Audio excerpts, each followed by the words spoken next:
পাচ্ছেন ভারতীয় সেনাদের উদ্দেশ্য আবার আমাদের এখান থেকে আমাদের পাড়ার মধ্যে দিয়ে আবার এখানে বাড়ানো। যদিও আমাদের এটা অরাজনৈতিক সংগঠন, ধর্মনিরপেক্ষ, তারপরেও যেহেতু ভারতীয় সেনাদের উদ্দেশ্য করা হচ্ছে সেই জন্য আমাদের এটা দেখাতে হচ্ছে। অরাজনৈতিক ধর্মনিরপেক্ষ গ্রুপ হলেও যেহেতু ভারতীয় সেনাদের জন্য এইটা করা হচ্ছে সেহেতু আমাকে দেখানো হচ্ছে। যেহেতু আপনারা প্রত্যেকেই জানেন আমরা অরাজনৈতিক ধর্মনিরপেক্ষ গ্রুপ, তারপরেও যারা বিদেশ থেকে দেখছে তাদেরকে বলবো আপনারা দেখছেন যে আমরা ভারতীয় সেনাদের উদ্দেশ্য এর আগে 1000 চিঠি পাঠিয়েছিলাম,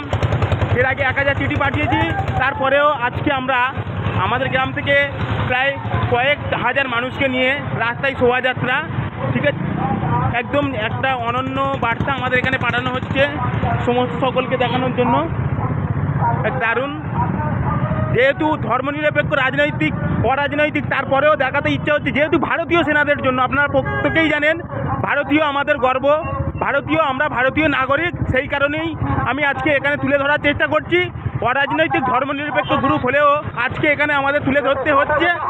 হ্যাঁ, খুব সুন্দর একটা ব্যাপার এখানে তুলে ধরেছে, সমস্ত সবাই আছে, খুবই ভালো লাগছে। এখানে প্রচুর সংখ্যক মানুষ আছে। যাই হোক, এতগুলো মানুষকে নিয়ে আজকে আমাদের পথ চলা খুবই ভালো লাগছে, আরও ভালো লাগবে আশা করি। সেই জন্য আপনাদেরকে বলবো আমাদের পাশে থাকবেন, সাথে থাকবেন। প্রচুর সংখ্যক মানুষ,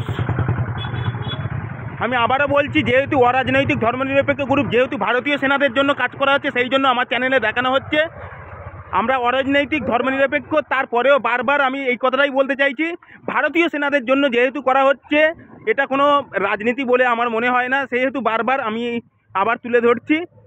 আমি পাশে আছি, পাশে থাকবো ভারতীয় সেনাদের উদ্দেশ্যে। এর আগে আমি প্রায় 1000 চিঠি পাঠিয়েছি আমি নিজের দায়িত্ব নিয়ে। আবারও আজকে তারই চিত্র, খুব সুন্দর।